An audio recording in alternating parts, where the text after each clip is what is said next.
Welcome to another edition of Trips Tips. I'm BJ Ike, and this week's tip is this: understand the sun.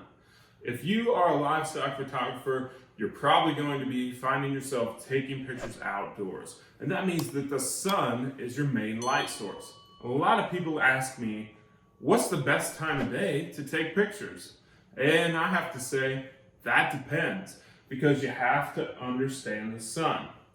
As photographers, we're all pretty familiar with golden hour, the first hour, last hour or so of the day, when you have these beautiful golden hues lighting up the landscape. The sun is very low in the sky and the light is extremely soft. This is awesome for landscape photos, for people photos. So many great things happen in golden hour.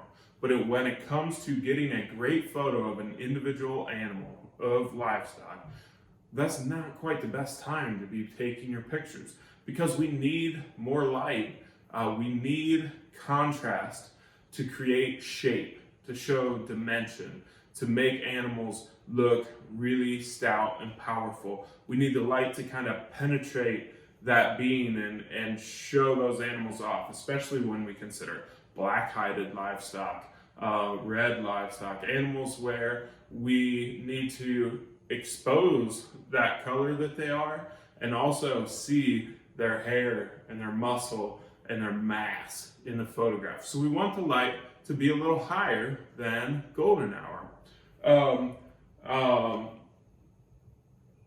Light changes throughout the day, right?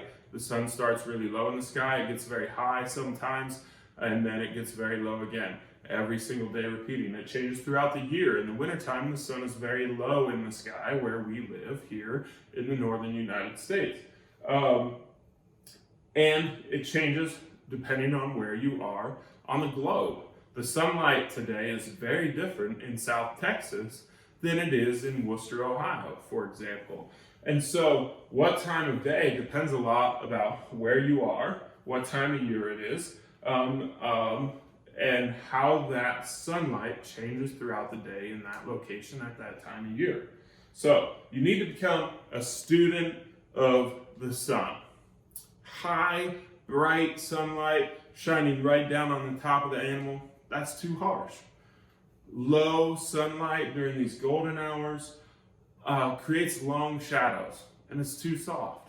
We need somewhere in between. So become a student of the sun, and you'll be able to create amazing lighting for your livestock photos. That's this week's Trips Tips. Join us again next week as we bring you another edition.